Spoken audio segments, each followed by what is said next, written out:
Shanti, good morning. I'm Sister Luciana, for the ones who don't know me. I am based in São Paulo, in Brazil. I've been with Baba almost 39 years. And have been having many opportunities to be close to the seniors, not just who come to that part of the world, but also being able to come to Madhuban every year, sometimes twice a year, and to London and to Peace Village, also almost on yearly basis. So very fortunate to be able to live this confluence age in its full variety form. When I thought about this topic, the topic, I don't know if all of you know, is mind the gap. It means we have to be aware of the interval, of the difference that there is between knowing and being. It seems that it's not working, the translation. So when I thought about this topic, mind the gap, it's because I am very much aware, and I'm sure that all of you are very much aware as well, that there is a big gap, a big interval between what we know and what we are. And this is not the only gap that we experience in our lives. We also experience a gap between what we think and what we feel. And there is another major gap that we experience, which is between our original sanskars and our present sanskars. And sometimes we are here listening to the Murli every day, practicing all the disciplines that Baba is telling us, offering us, following all the Shrimat that we are told to follow. Today in the Murli, Baba reminded us how important it is to do service, so we might be involved in many service projects, and we still feel that the gap, it's not becoming smaller, or is becoming smaller in a very slow speed. How many of you feel that? Majority.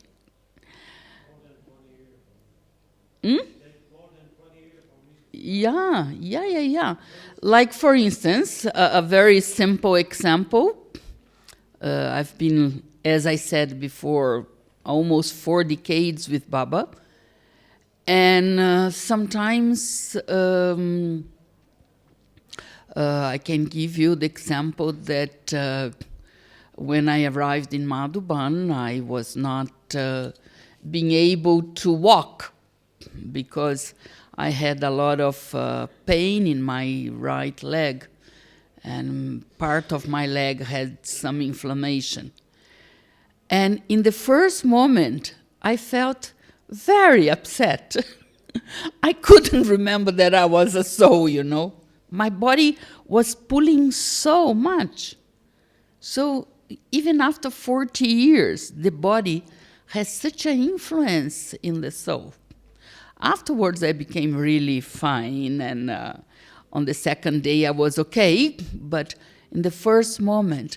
Or sometimes I see on the TV, for instance, that some very poor person in the slums of Rio has killed someone because he wanted his cell phone, or someone has done some very bad thing because of anger. And then we think, how can a human being, a child of God, someone who is a soul, do this? But then I talk to myself and I say, I've been 40 years with Baba. I come from a very good family. I have an university degree. I have traveled for more than 40 countries in my life. I never stayed without food, without shelter, without medicine whenever I needed. And I still feel irritated sometimes. So even after having everything in my life, all the comforts, all the supports, I still feel irritated. So can I understand why someone who didn't have anything, he didn't have food, he didn't have education, he didn't have properly a structured family, he didn't have a house and a home, and he kills someone because of a cell phone? I'm not saying that it's right. I'm not saying that we can give that excuse, but I can understand. I can understand and I can feel compassion towards that person. So many of us find that even after listening to the Murli and having all the knowledge and giving the course to so many people, we are still not experiencing everything. Like in some of the Murlis, especially when we started the different kinds of courses like positive thinking, self-managing course, and conquering anger and stress management, Baba started to ask us in the Murli, but what about you? Have you conquered anger? What about you? Do you feel stress at any point in your day or in your life? So why there is such a big gap between what we know and how we live, how we are? So I will not promise you any easy formula, any magical formula to solve this riddle. But what I can do is to give you some points, some of my experience, so that maybe you can understand some of the things that might be happening for us not to change in the same speed that we would like to be changing.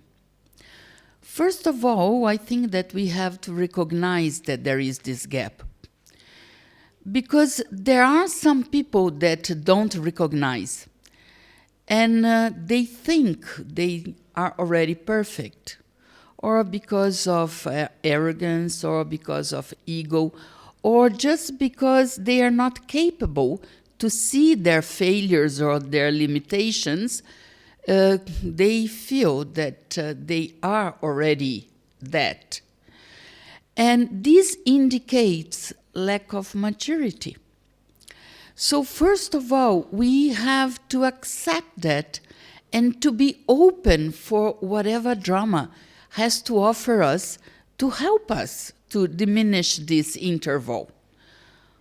One of the things that drama offers us is that we must recognize that there are others who are ahead of us, others who are more experienced than us, and to accept some suggestions. Sometimes even we have to accept corrections. Daji Janki says that she avoids to correct anyone because she says it's not time to correct anymore. People nowadays, they don't accept correction. But we have to understand why they don't understand, they don't accept correction. Maybe it's because this is a sign of weakness. I can remember once I was staying in Pandav Bhavan, and I was staying in the same bedroom of Sister Morni from Australia. And it was already a little bit late, and we saw the light on in Daddy Junkie's room. So Morning and myself said, let's go and say hello to Daddy.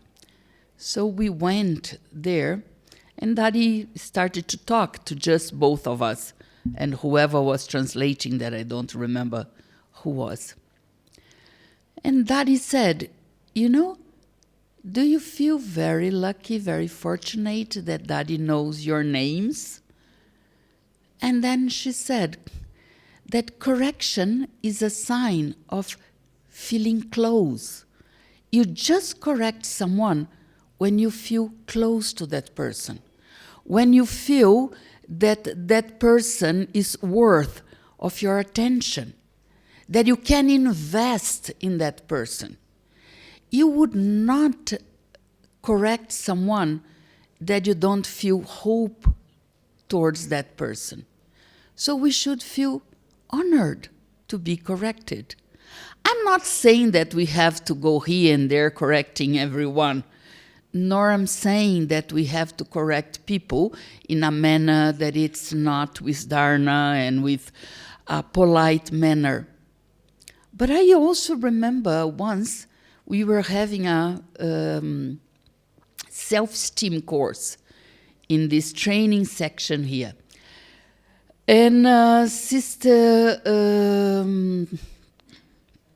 Didi Sudesh came to the end of the course just to give blessings and distribute toli and so on. And she said something related to this that stayed with me, and she said, in the West, you all think that the most important thing is to accept, even to accept the failure, even to accept the defects, even to accept the limitations of the other person. But in India, she said, the sign of love is not accepting, it's correcting. Because when we see some small defect in someone, we want to help that person to overcome that. And she also said that it's a practice here in India that many times when you want to correct your daughter-in-law, you correct your daughter. Because, you know, they live here in India still, most of the times, in the joint families. So the girl marries and goes to the in-laws to live with them. So she was saying, because the daughter-in-law is not part from your family, she comes from outside. So you don't have that closeness with her to correct her. So you correct your daughter, the daughter-in-law listens, sees, and then learns. So what I want to say, and I repeat that, it's really not a question of starting to correct everyone every time, because that becomes very boring and heavy. But, you know, like to be more open, to be less arrogant, and to accept some comments as a sign of maturity, as a sign that the other one just wants your own benefit. Another thing that we also notice in nowadays, and it's very typical of the world nowadays, is the habit of controlling. It seems that we want to control the weather, we want to control other people, we want to control everything. And I can give you a very amusing example of something that I saw the day before yesterday. Today is the last day of Carnival in Brazil. Carnival is a very big festivity in Brazil. In Carnival, you are open and you are allowed to do many things that you don't do during the year. And, you know, like it's a holiday and all that kind of things. And one of the typical things of Carnival is that you put some fantasy, you dress yourself in a different way. So it's very common that men dresses as women. And it's very common that we dress as indigenous people. And it's very common, especially nowadays with the world giving a lot of attention to the Muslims, that we dress as a Muslim and carry a gun or something like this. Just fake. It's not real. It's just because it's part of it. And so it's also very common that the person paints his body in a black color to pretend that they are of Africa. And so I got this video saying, on this carnival, just use a dress or just dress yourself in costumes which are appropriate according to the right political standards. So it's not advisable to dress like an indigenous person. It's not advisable like to dress like this and like that. And so many people started to comment on that. You know, stop controlling, let us do whatever we want. Let us dress as we want. And then there was this video of this indigenous lady saying, why this person is saying that you cannot dress like indigenous person? We feel very proud when you dress like indigenous person. So what I'm putting here, we try to control everything and everyone, and we lose the spontaneity. Let us be. If whatever we are doing, we are saying, we are choosing, we are buying, we are deciding, it's not something that it's creating harm to the other person. Unless whatever we are doing, it's not something that it goes against deep Shrimad. Let the person be as they are. Why do we have to control? You know, for instance, the person, yes, the other day, I was conducting meditation that day that it was the first timers. And we had to give a blessing to that person who was in front of us. So the person came in front of me, and at the time to get the blessing, he put his left hand. And we know that in Brahmin life, the right political method is to give your right hand. But and then let him give the left hand. It's not a big problem. You see, I think that sometimes we want to formatate people in a box. You know, you have to think like this, you have to feel like this, you have to act like this. Let them be as they want. You can suggest, look, now we are in India, maybe you would like to do as they do in India. Now we are in the middle of the Brahma Kumaris, so you might feel more comfortable if you dress like the Brahma Kumaris and these kind of things. But why do we lose the spontaneity and something that it's not a big thing? I think that from my time, there was a very beautiful music from the Beatles, and the ones who have more age, like I have, would remember, let it be. Huh? Let it be. Why do we have to control so much? And this habit of controlling puts a weight on us, creates a heaviness on us. I say again, I'm not saying that we should not teach or inform or explain to people. We can do that. But sometimes we become too tight in trying to control people and situations. Some other thing that also creates a big gap, And why all these things create a big gap? Because sometimes, because of culture, or because of personality, or because of nature, we have to conform ourselves to the box, to the system. And it's not like we are. For instance, I have been always a noisy person. I speak loud, I make gestures, I like to dance, I like to move. And when I came into Gyan and they started to say, you have to become an angel, I thought to myself, not possible. Not possible because the way that an angel was described for me was not real. An angel was someone who would speak soft, so soft that the other one would not hear. An angel would be very elegant.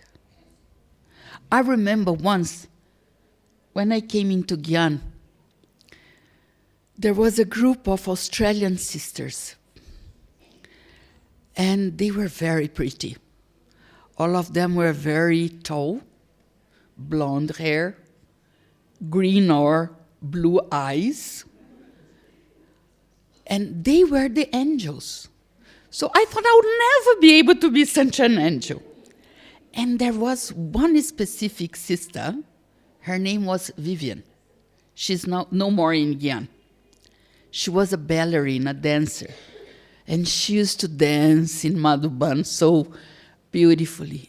And I wanted to be her friend, maybe to see if with the friendship I could grasp some of her angelic way.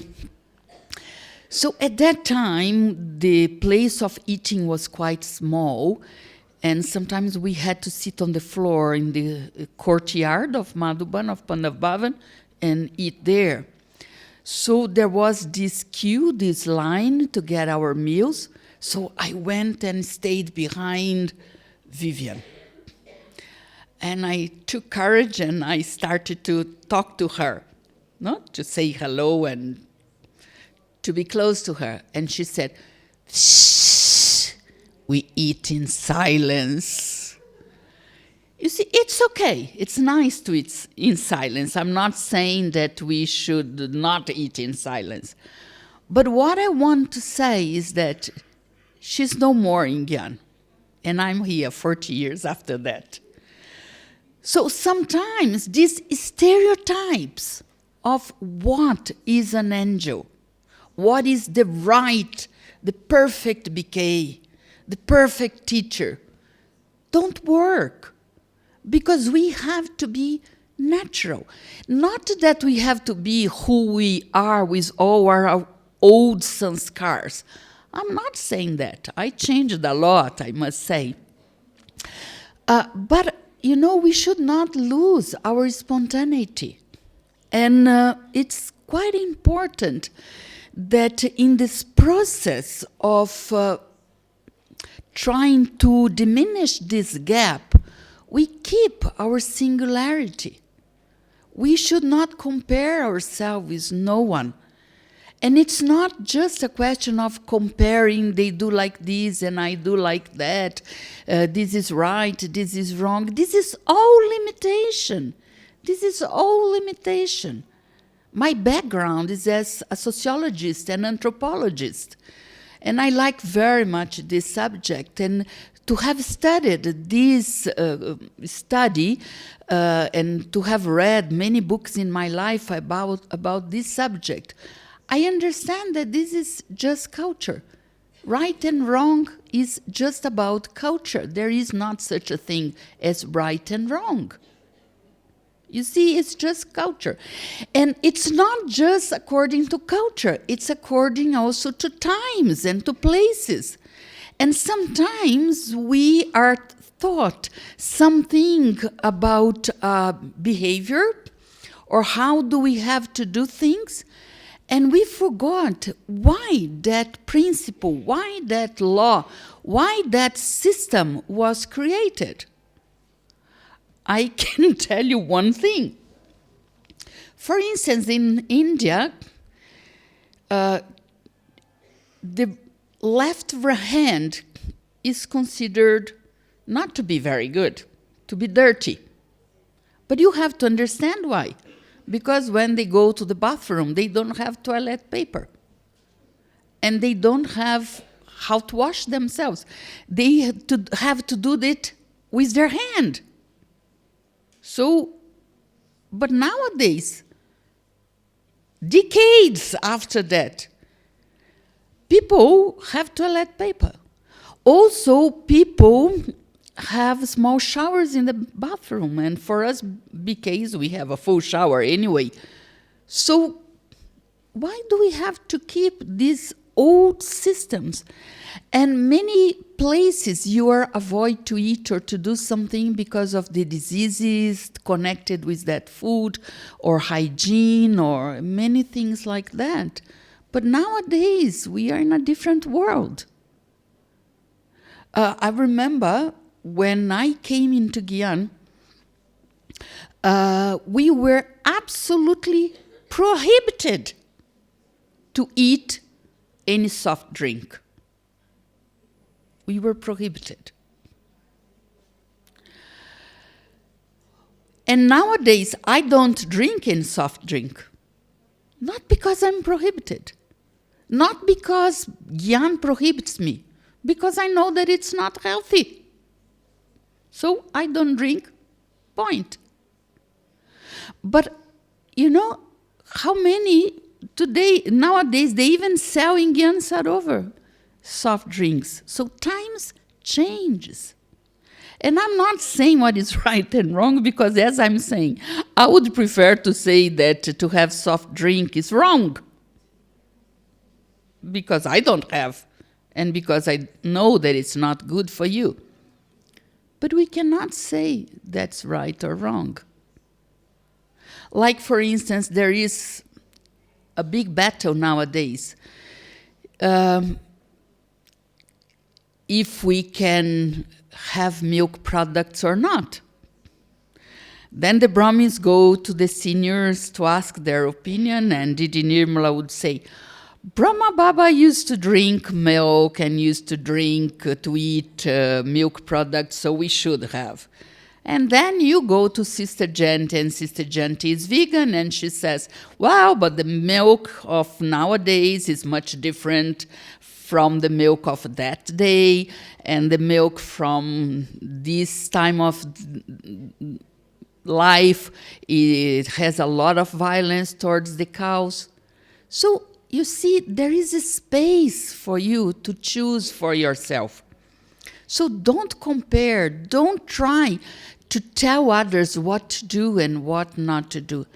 Especially to compare also in terms of, for instance, if you see that someone is doing something or is not doing something, allow your consciousness, allow your maturity, allow your understanding to help you to create a decision, to make a conclusion. And don't start doing because others are doing or because others are not doing. Sometimes I don't go to the Murli, and then people don't go to the Murli and say, Luciana also doesn't come to the Murli, but Luciana is Luciana. Luciana maybe has a good reason for not coming that specific day to the Murli. Do you have a good reason? If you have a good reason, don't go. But maybe you don't have a good reason. You are just finding an excuse. So don't compare, don't point others. So I think that one of the things that help us immensely to bridge this gap between knowing and being is if you customize Gyan, customize the knowledge. Here is Baba's knowledge.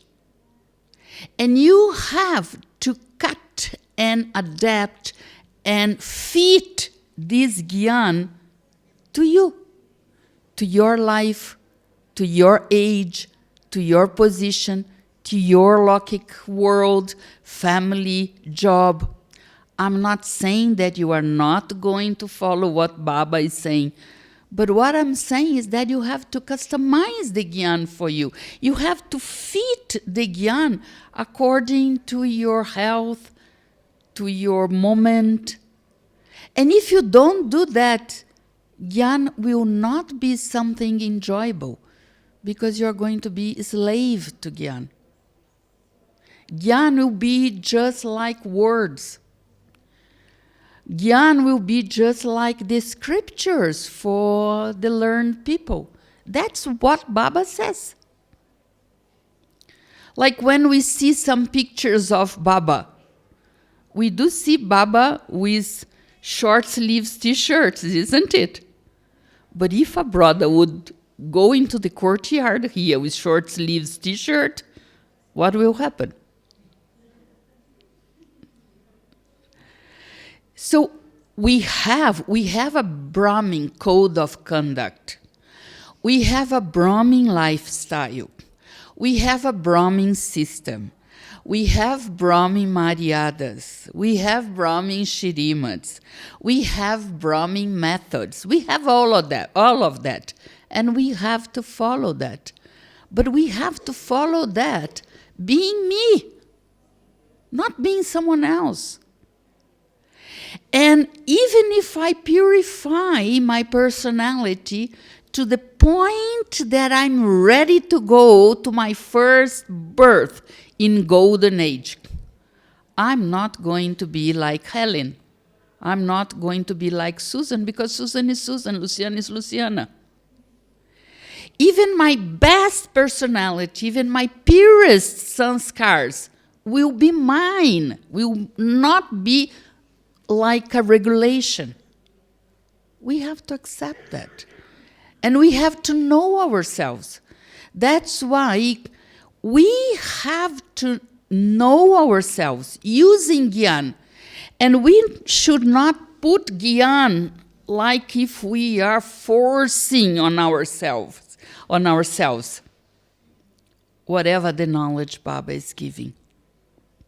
So, it's really important, the thing of this comparison, because we sometimes not compare just what other people do and so on, but compare in the sense of keep your originality. Keep what you are, intrinsic. And your purest angelic form will be your angel. And now we can see that there is a variety of angels. It's not just like a external idea of it.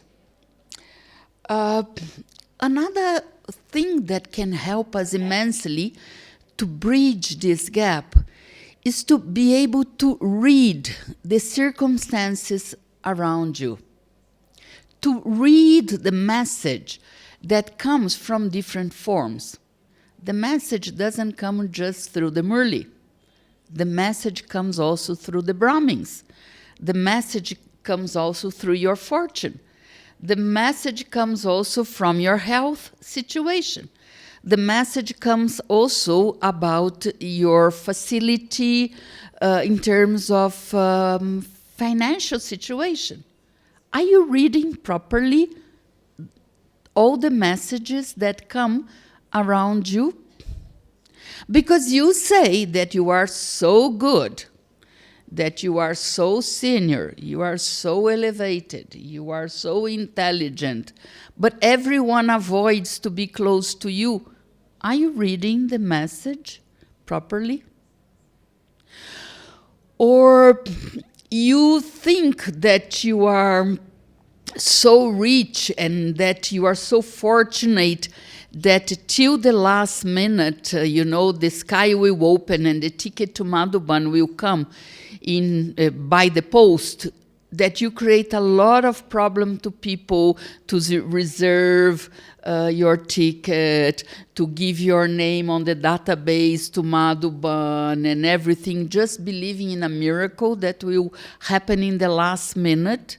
Read your situation. It happened like this to one person in Brazil this time. The person kept his name on the list of Brahmins coming to Madhuban since recently. And, his wife would say, but our rent is late in the last 2 months. He lost one contract last week. And you see, and you are so out of reality that you think that everything will change. Be real. Be real. Be okay. Keep your mind on the subtle region, but keep your feet on the ground and be real. What people say about you, how people feel about you. What is your financial situation? What is your health situation? Don't think that miracles don't happen like that. Miracles just happen if you are doing some extraordinary effort or extraordinary attempt to change something. Miracle will not happen if you're not doing anything. So this is important because, you see, also, we have to read also the way that people now in the world think and say. For instance, the Lokik people are very body conscious. So we have to be aware that if we want to do proper service with them, we have to take some of this in consideration. I can give you some example about myself, because no one better than myself for me to mention.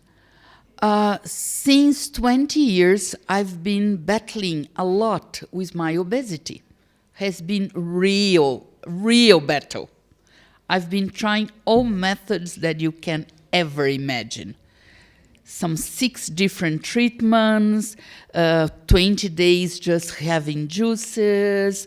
We staying 3 years without eating any gluten, 1 year without having any sugar, and I just don't drop 1 pound. So, why I'm so aware of this? One thing is because it's not good for my health.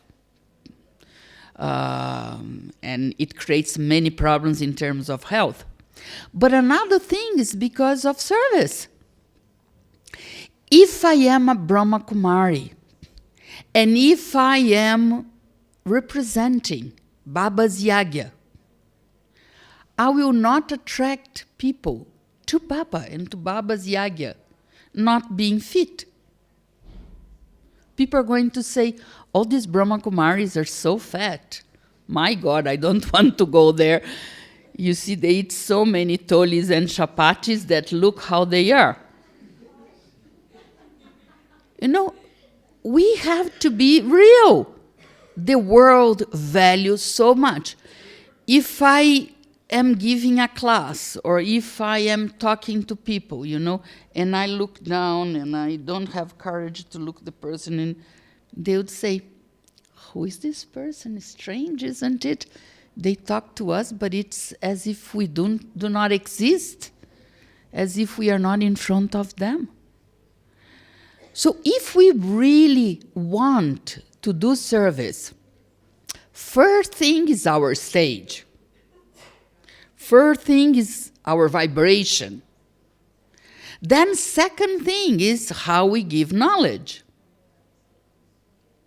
But third thing is also how to convey this message. The way that we speak, our body, our clothes, everything. Like the other day, the other day, you can just look around when you are all going to the class or going to the dining room. There are some Brahmins with their Punjabi dress, we call it, this kurta pajama. My God! You know, like it should be prohibited to wear such a cloth. You know, it's something as if they have borrowed from someone who is 50 kilos more than them, you know. So big, so long. This doesn't create a good impression, doesn't create a good impact in people. I'm not saying that this is essential. The essential is your stage. The essential is your vibration. Otherwise, you go outside and say, oh, Sister Luciana said that the most important is that we are fit. No, I'm not saying that. I'm saying that the most important is your stage and the most important is your vibration. But all these things are important. You look at this Sister Shivani, who is like the big star of the Brahma Kumaris. Look how she presents herself. And all the didis and all the dadis, look how they are presentable. So we have to take these things in consideration. It's not because we are souls, and we have to mind to keep all of these things. One more thing I wanted to say in terms of this difference between the knowledge and how we are or how we feel. Is any of you have even a small knowledge of neuroscience? I don't have a very big knowledge, but it's some area that I like. And I read some things and I study some things. And neuroscience, of course, says very differently from Baba. So we have to read and we have to listen with this understanding of, let us say, filtering with Baba's knowledge and Baba's Gyan, because they don't say about the soul, they say about the brain. But they say that we have 3 brains. And the knowledge is stored in the area of the brain that they call it precortex, neurofrontal cortex, which is the biggest area of our brain, which is that area, the green area, the gray area that we see in the pictures full of like a nut, like a big nut. So that's the part of the brain that it's developed in human beings. Animals, they have very little part of that kind of brain. So knowledge, theory, philosophy, instructions, everything comes through the functioning of that part of the brain. And then inside of the brain, underneath the brain, we have a very smaller area, like a big lemon, the size of a big lemon, that it's called the limbic brain. The limbic brain is the area of our emotions.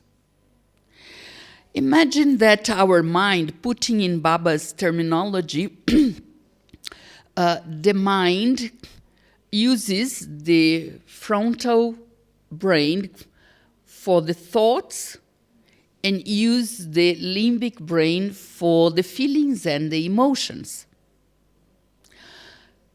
Now, how are we normally guided? We are guided that we have to impose our thoughts on the top of our feelings. Isn't it what the Murli said today? Who remember a very powerful feeling, instruction from the Murli today? about putting your thoughts guiding your feelings? No one? That you cannot cry? It was a very strong point in the Murli.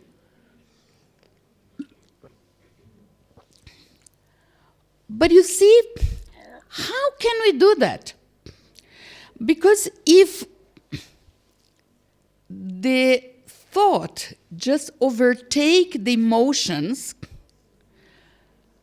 we are going to repress the emotions.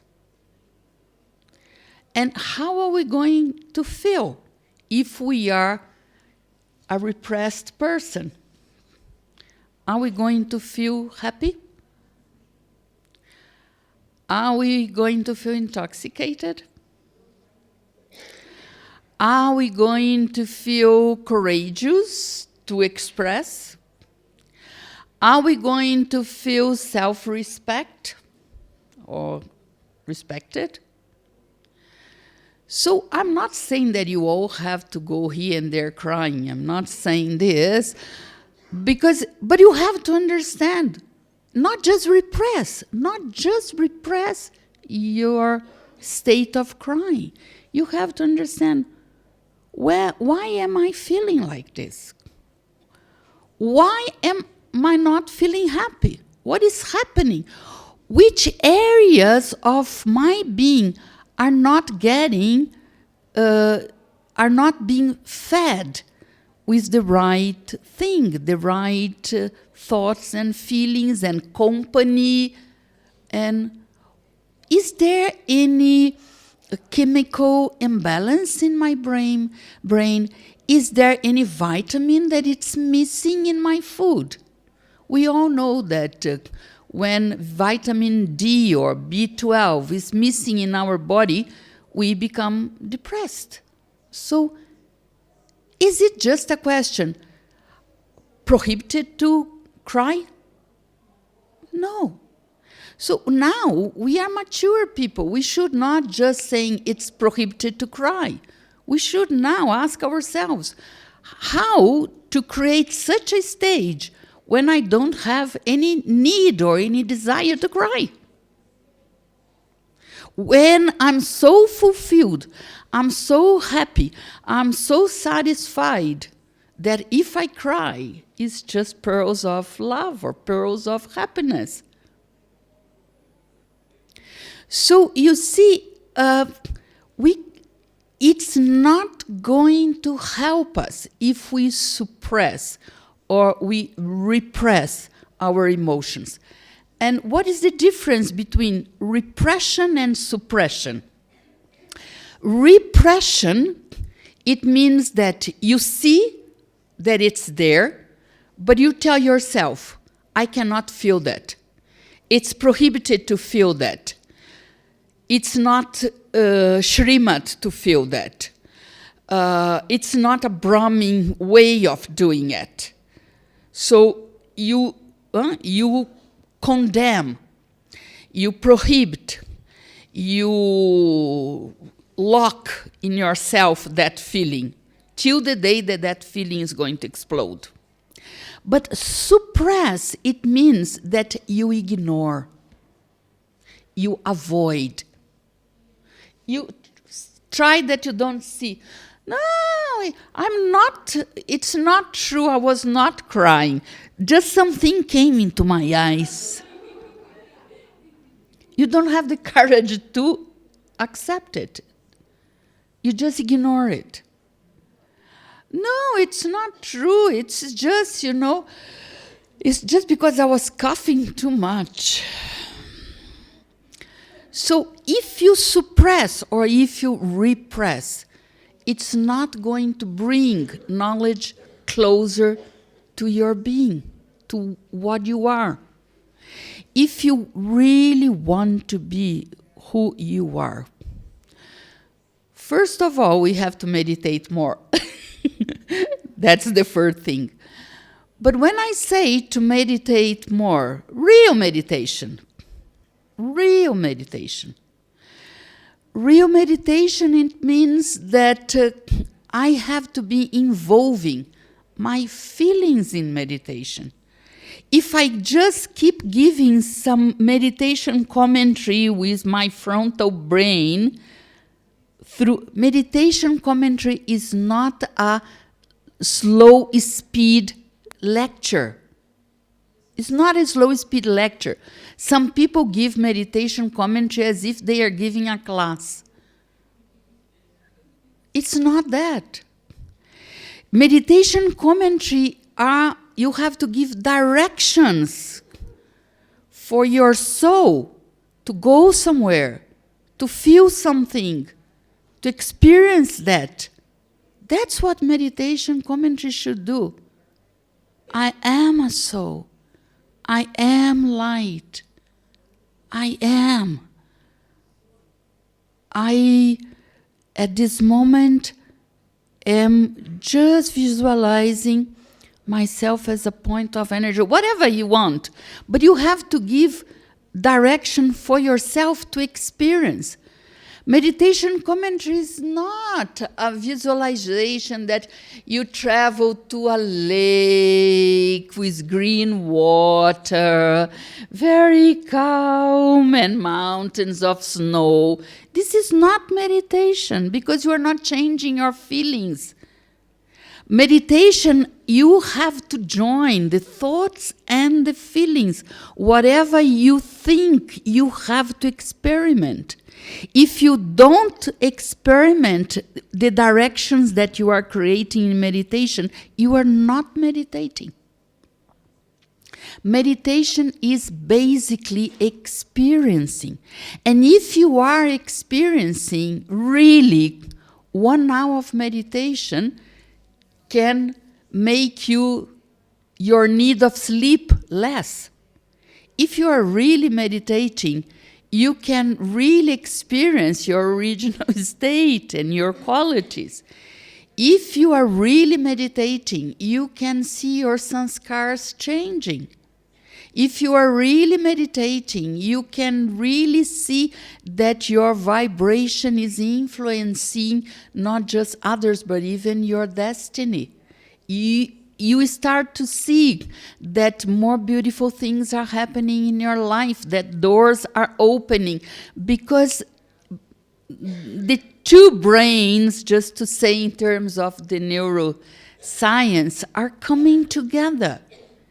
It's this marriage between the intellectual and the emotional. So if you want to fill the gap or to bridge this gap between knowledge and what you are, you have to work in terms of bridging the gap between your thoughts and your feelings. And for that, take care. More attention in your thoughts. Who believe that whatever thoughts they have, when they wake up in the morning, that will help them to create their day? Just few people. So, you see, if you believe that your thoughts are going to create your day, why not really to pay attention on your thoughts and think just what is useful and appropriate to you? And feelings. You know, like sometimes we ask these questions, what comes first, thoughts or feelings? I was talking to Brother Ken now at breakfast. We were having breakfast together. And I told him that I was going to take this class this morning, and he said, definitely feelings come first. He said, you just think afterwards. That's why we make so many mistakes, he said, because feelings come first. You see, so we have to observe our feelings, create good feelings, not waste time with waste feelings, not to involve ourselves in companies that gossip or waste their time and energy, because all of these are not helping you to create the thoughts and feelings that you want for yourself. That's why Baba says that it's good to go into silence so that you can see yourself and you can discover your good feelings and qualities and bring them alive in your life. And one very important thing that I see to myself is the importance of company. Many times we say about the importance of the murli, of the vegetarian diet, of celibacy, of Amrit Vela and all of that. But I think that most important thing is the company, because the good company can make us do all the other things naturally. And good company is that you should look for people who are good effort makers, who are inspiring, who are people that bring the best from yourself, who are always bringing nourishing conversations, who come and make a correction on you, but not with that feeling of criticizing, but with that feeling of wanting the best for you. So good company probably is the best thing in the Brahmin life.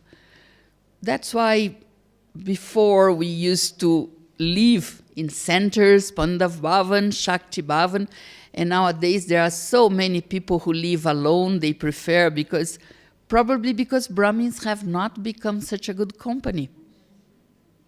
That's why people want to live by themselves in their apartments and so on. Anyway,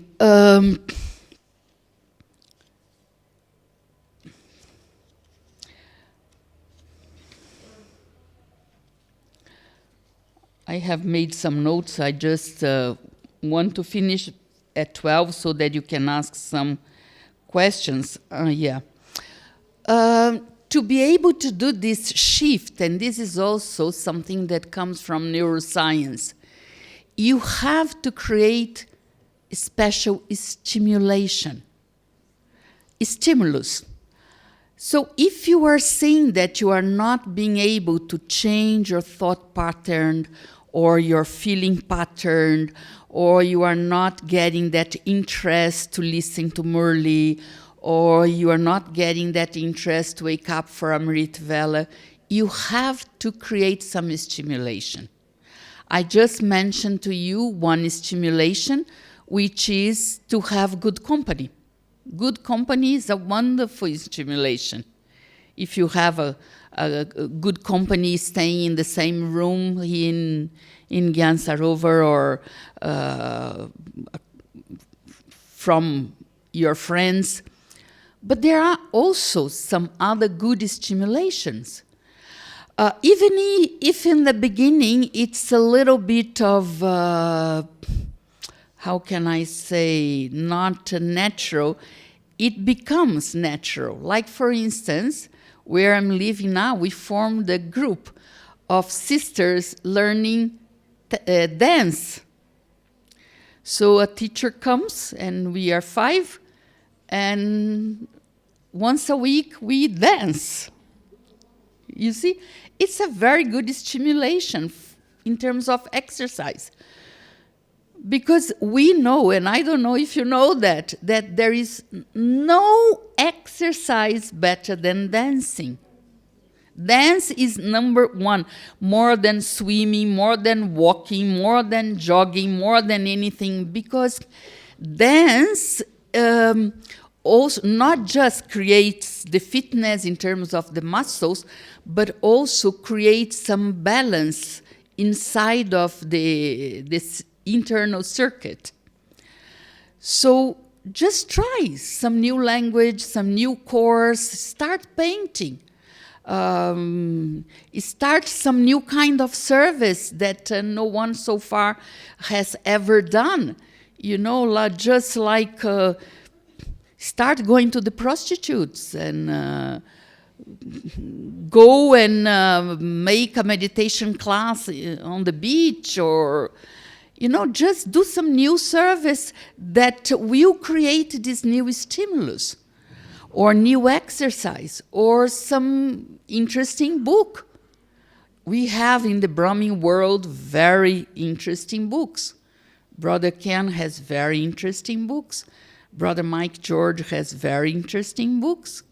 Sister Judy Johnson has very interesting books. Who has read the book of Sister Judy Johnson that she wrote it a little bit inspired in Harry Potter? Yeah? Very interesting. So you see, maybe we have a new writer in the Brahmin family, and you don't know about it. So you need some new stimulus. Go for 10 days somewhere else, where you can be with just studying and meditating. Go for a silence retreat of 5 days. Like Sister Caroline Ward from Chile, she conducts some retreat, silence retreat of 5 days and a half. When you enter in the retreat, you are alone in the room. You cannot read. You cannot have phone. You cannot have your computer. That's the real silence, because people say they are in silence and they keep seeing their WhatsApp, That's not real silence. So try some new stimulus. And my point here is that the stimulus is not the cure. The stimulus is what it's going to bring inside of you. Inside of you is the cure. Is what is going to help you to diminish this interval between what you know and how you are. But I think that all of us don't have doubt that we have a big library here, but in terms of our actions and our behavior and our feelings, this doesn't match as much as Baba has taught us, right? So we are going to have traffic control now, and then I'm going to open for some questions till 12:30.